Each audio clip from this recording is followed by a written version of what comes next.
तो आज हम बात कर रहे हैं कि ये शनि की साढ़े साथी में ये जो हिला हुआ कॉन्फिडेंस है ये कब वापस आएगा। शनि की साढ़े साथी चले और आपका कॉन्फिडेंस ना हिले, ऐसा हो नहीं सकता। और जब ये शनि की साढ़े साथी में जब आपका कॉन्फिडेंस हिलेगा तो ये बहुत ही बुरी तरीके से हिलेगा। मतलब जिस किसी भी ग्रह में, जिस किसी भी खाने में कुंडली के शनि बैठा होगा, वहां पर जो है ये अपने प्रभाव देगा। और जब जब इसमें शनि में राहु की दशा आएगी, आपके कॉन्फिडेंस को बहुत बुरी तरह हिला के जाएगी। अगर आप जिस किसी को भी इस बात पे डाउट हो कि भाई शनि की साढ़े साथी में राहु का प्रभाव क्या होता है, तो मैं बिल्कुल एक चैलेंज के साथ कहता हूं कि आप कोई भी जो यूट्यूब के चैनल जो चलाते हैं, आप एक बार उसका डाटा देखिए। ठीक है, जिनके पास भी चैनल है, जब जब शनि में राहु आएगा तब एकदम से, अगर आपके 1000 व्यूज आ रहे हैं तो एकदम से जो है व्यूज गिर के 5-10 पे आ जाएंगे। मतलब कहाँ आसमान। ये बिल्कुल डाटा का प्रूफ है, मैं आपको बता रहा हूँ। ऐसे ही प्रूफ आपकी अर्निंग से आपको मिल सकते हैं, क्योंकि ये लाइव डाटा है जिसपे जो है प्रभाव आप देख सकते हो। क्योंकि अगर कोई भी ग्रह दशा प्रभाव दिखा रही है तो वो इस डाटा पे जरूर दिखाएगी। ठीक है, तो ये डाटा का प्रूफ ये है इसका। ना दूसरी चीज ये है कि जब जब ये कॉन्फिडेंस हिलेगा, आपको समझ नहीं आएगा कि यार ऐसा आखिर ये हो क्या रहा है। मतलब ये चीजें जो है किस तरीके से किस तरफ जा रही हैं। अचानक से हम बिल्कुल आसमान पे थे और अचानक से जो है एक आध 2 घंटे के टाइम में ही हम नीचे आ गए बिल्कुल ही। तो ये जो है फर्स्ट चरण में तो कुछ ऐसा महसूस नहीं होगा आपको, लेकिन जब ये बीच का चरण आएगा, लेकिन जब ये बिल्कुल अपने मध्य में होगा और आपकी राशि पर होगा, जब जो है शनि की साढ़े साथी के बीच के 2.5 साल आते हैं, तो उस समय जो है शनि बिल्कुल आपकी राशि पर होता है। और उसके पहले वाले चरण में एक राशि पीछे और अगले लास्ट के चरण में एक राशि बाद में पहुंच जाता है। यानी कि तो यहाँ पर सिचुएशन ये बनती है। और जो है और इस तरह से जो है अगले आने वाले लोगों की शनि की साढ़े साथियां भी शुरू हो जाती हैं। जैसे किसी की कुंभ की चल रही है अभी शनि की साढ़े साथी और वो बीच में है बिल्कुल, तो उनके पीछे जो मकर है उनका लास्ट चरण चल रहा है, क्योंकि ये बीच में है। और जो मीन राशि वाले हैं जो इनसे आगे हैं उनका पहला चरण चल रहा है, और ये तो मध्य में है ही है। जब ये उतरेगी, जब ये जो है कैप्रिकॉर्न की उतरेगी, मकर राशि से जब ये उतरेगी तो कुंभ राशि के आखिरी चरण में चली जाएगी। और इस तरह से मीन राशि वाले एकदम मध्य में आ जाएंगे, और एरीज मेष राशि वाले जो है वो जो है बिल्कुल इसके शुरुआत उनकी शनि की साढ़े साथी की हो जाएगी। इस तरह से होगा। और जब ये आपकी खुद की राशि पर आता है तो इसका प्रभाव जो है वो बहुत ज़्यादा भयंकर होता है। उतरने लगे तो बात अलग है, लेकिन अगर वैसे अगर चल रहा है, बीच में है, और उसमें राहु या आपके सूर्य या आपके जुपिटर, ये 3 ग्रह मेजर रोल प्ले करते हैं आपकी शनि की साढ़े साथी में। सूर्य जब जब आएगा प्रॉपर्टी रिलेटेड डिस्प्यूट्स पैदा करेगा।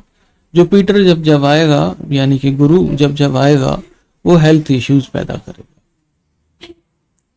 और राहु, और अगर भगवान ना करे और अगर ये तीनों ग्रह सूर्य, जुपिटर और आपका राहु और शनि की साढ़े साथी में अगर ये सारे इकट्ठे आ गए एक साथ, तो ये क्या हाल करेंगे इनका भी कहना मुश्किल है।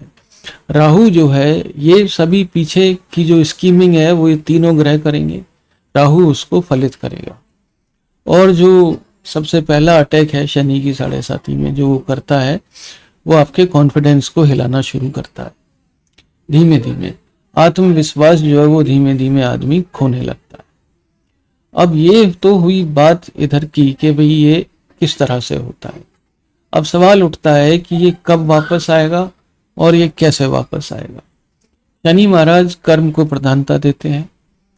आप जो भी काम कर रहे थे, जो भी आपकी स्कीम थी कि भाई मुझको ये काम करने हैं, उससे डाइवर्ट मत होइए, उससे डेविएट मत होइए, बिल्कुल उसी को करते रहिए। शनि की साढ़े साथी में जब ये राहु की दशा आएगी तो ऐसे ऐसे दिमाग में बहुत सारे विचार आएंगे कि यार ये हम क्या कर रहे हैं, इसको छोड़ के अब हम ये करते हैं।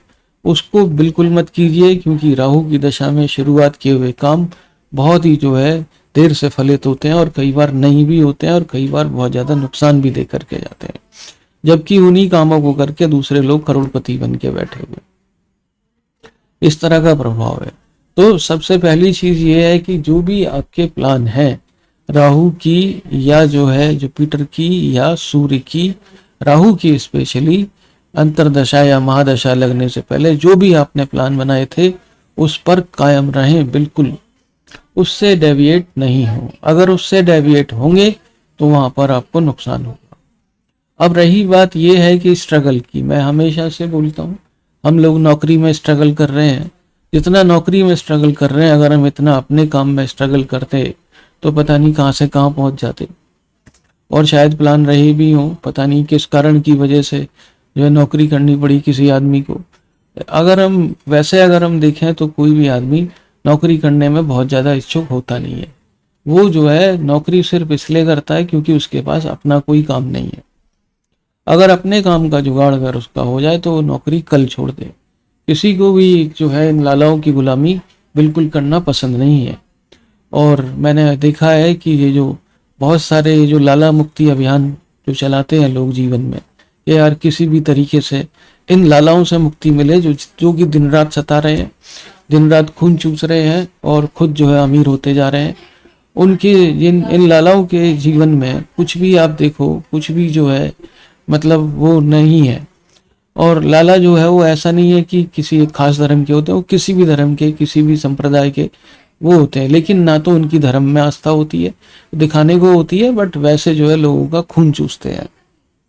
ठीक है। अब यहाँ पर इन लालाओं से मुक्ति अभियान जब कभी भी आप राहु की दशा में चलाएंगे, क्योंकि राहु की दशा आपको डेस्परेट कर देगी, उस डेस्परेशन में आप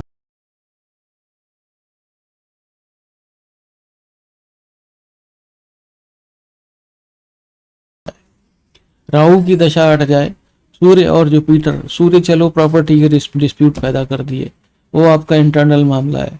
जुपिटर हेल्थ के इश्यूज हैं, डॉक्टर से दवाई ले लोगे। कॉन्फिडेंस हिल गया राहु की दशा में तो क्या करोगे। ठीक है। दूसरी चीज ये है कि शनि की साढ़े साथी में जो भी आपके प्लान है उन पर कायम रहिए, और शनि का साबर मंत्र कीजिए, उससे आपको हेल्प मिलेगी। प्लस जो है एक तरह से सात्विकता रखिए जीवन में, उससे भी आपको हेल्प मिलेगी। लेकिन कॉन्फिडेंस वापस ऐसे आएगा कि जब आप अपने प्लान्स पर कायम रहेंगे, अपने प्लान से बिल्कुल भी ना हटें। यही इसका मूल मंत्र है। अपना ख्याल रखें और हमारा चैनल आप जरूर सब्सक्राइब करें। Thank you very much Indeed and God bless you.